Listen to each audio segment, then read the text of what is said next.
Sponsored by NordVPN. It's pretty crazy to think that we've already had 10 generations of Pixel phones, going from the early rebadged HTCs through to the current crop of Tensor-powered beasts. So now with the Pixel 10 Pro XL in hand, I thought it'd be fun to revisit the original 2016 Pixel and see just how far we've come in almost a decade of this brand. In a lot of cases, we definitely have come a long way since the mid-2010s, but in others it's really surprising how kind the years have been to a classic Google handset. So Pixel 1 XL, Pixel 10 Pro XL. Let's jump in.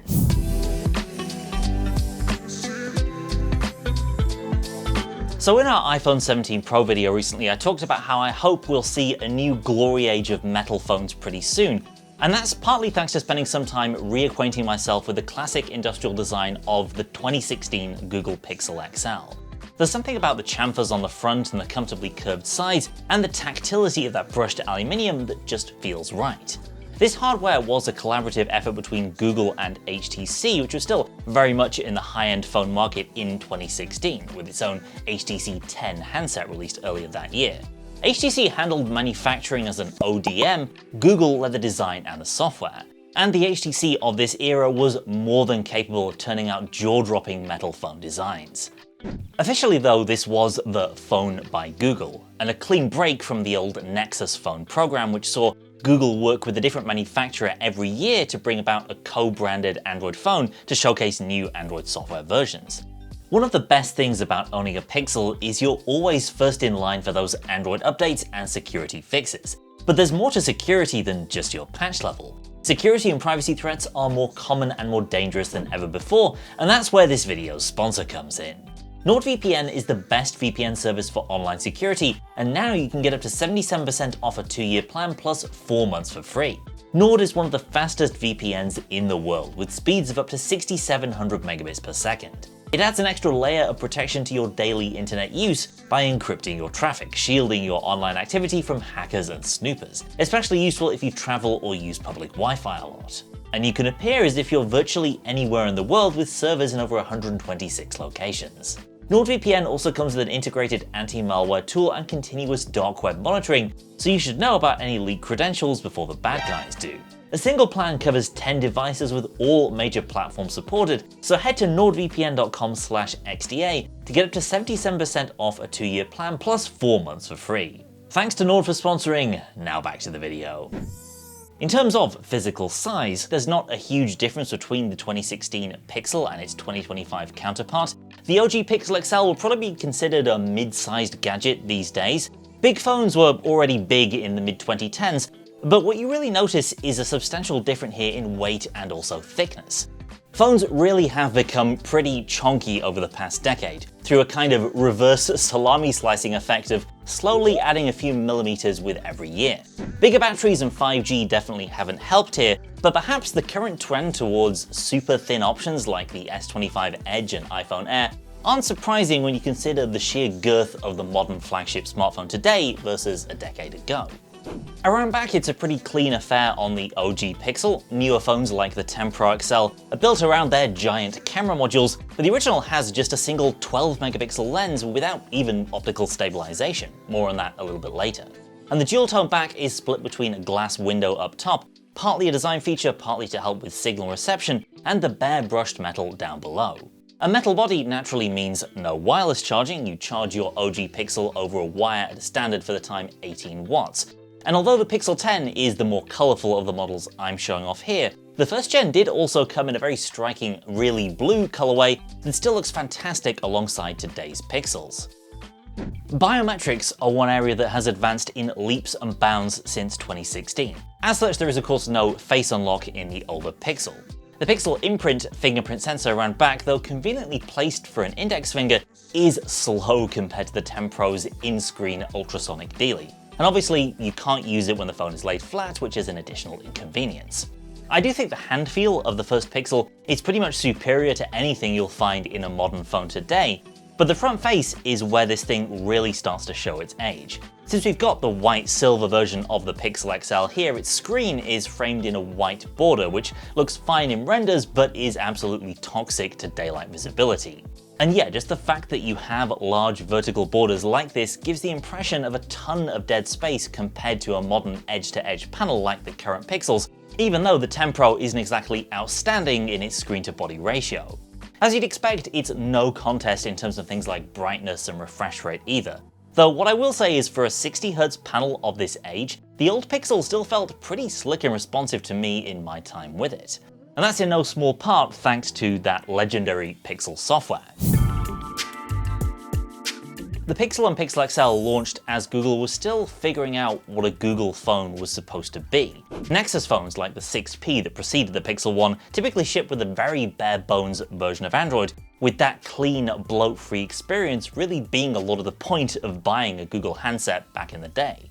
So much of what we think of as being central to the Pixel experience today on phones like the 10 Pro XL is just not there on the Pixel One. To start with, there are just 19 apps preloaded out of the box. None of the ambient computing features that debuted on later models were present, and the key differentiator for this device on the software side was really the new Google Voice Assistant.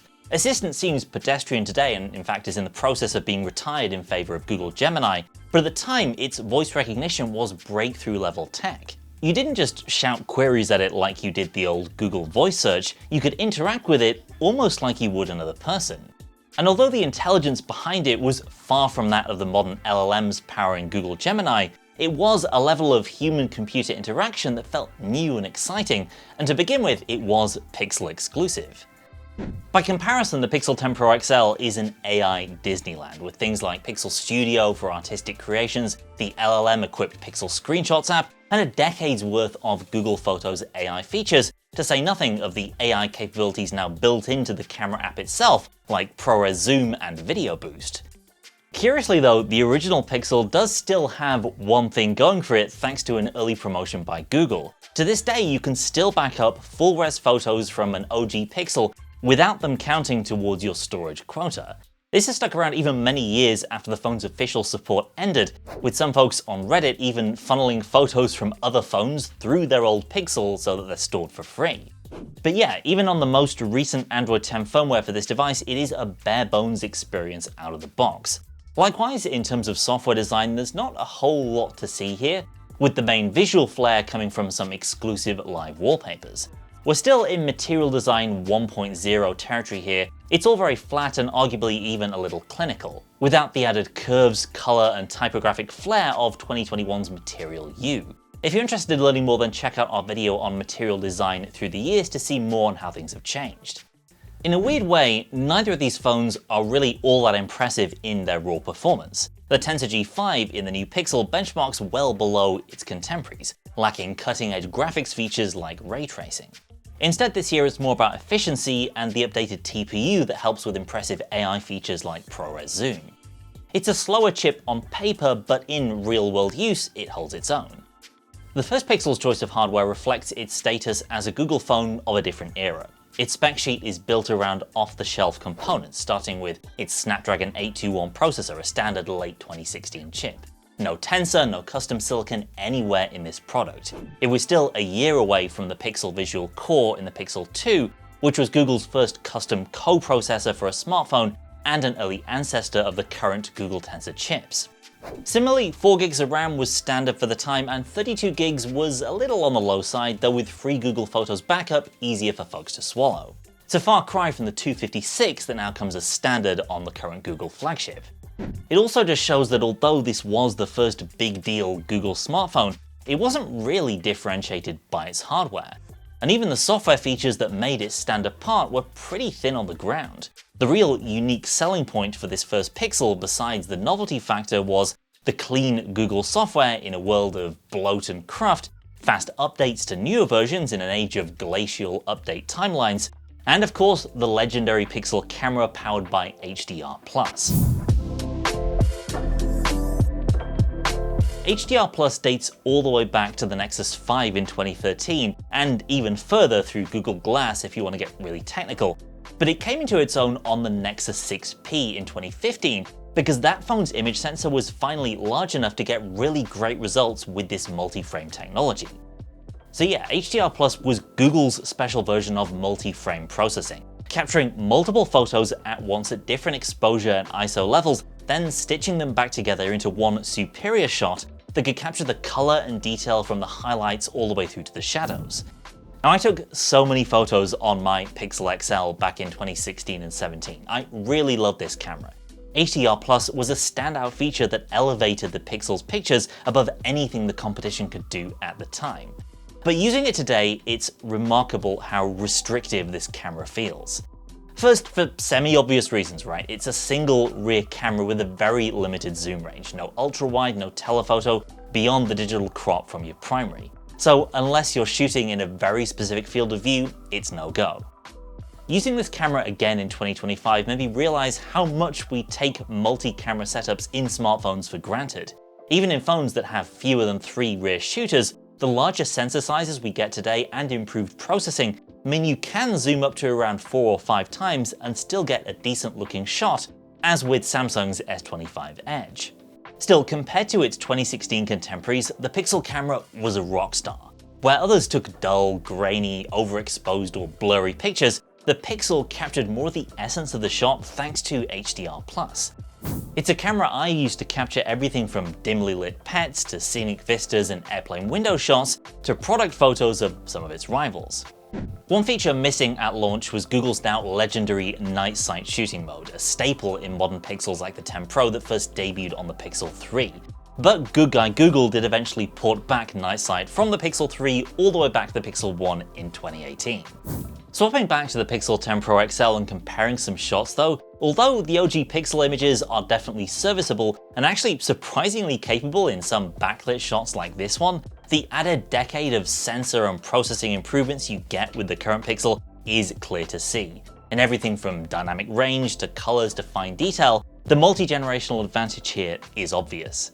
Something else I appreciate in the latest Pixel is the ability to bring that fantastic Google photo processing to much longer range shots. Even without using the new ProRes zoom, the 10 Pro could take amazing looking photos at 5 to 20 times that are just completely out of reach to the older model. And obviously it's just no contest at all in video mode, where even without the secret sauce of Video Boost night sight video, the OG Pixel tries, but it's not even close.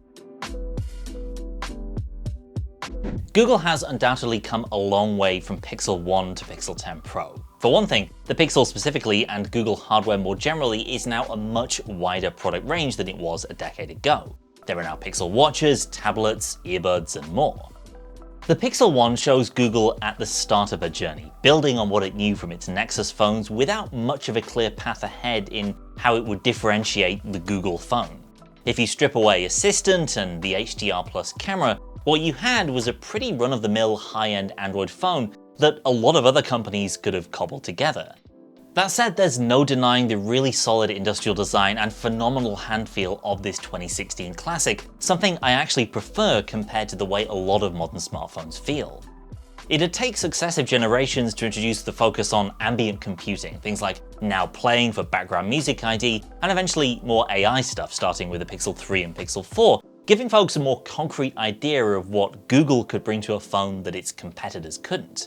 Almost a decade on, the Pixel has come from being just another generic phone to a device powered by custom silicon with a distinct design language and Google-exclusive features powered by unique Google-only hardware. It's a phone that's helpful in the background, not just when you fire up the Assistant, augmented by a phenomenal photo and video camera grown from the seed of HDR+ on the earliest Pixel phone. Share your memories of the original 2016 Pixel down in the comments. Let me know how you think things have improved the most throughout the years. Stick around and subscribe for more Pixel comparisons coming very soon. And if you did have fun today, then be sure to leave us a like to please the algorithmic overlords. For now though, thanks for watching, and I'll see you next time.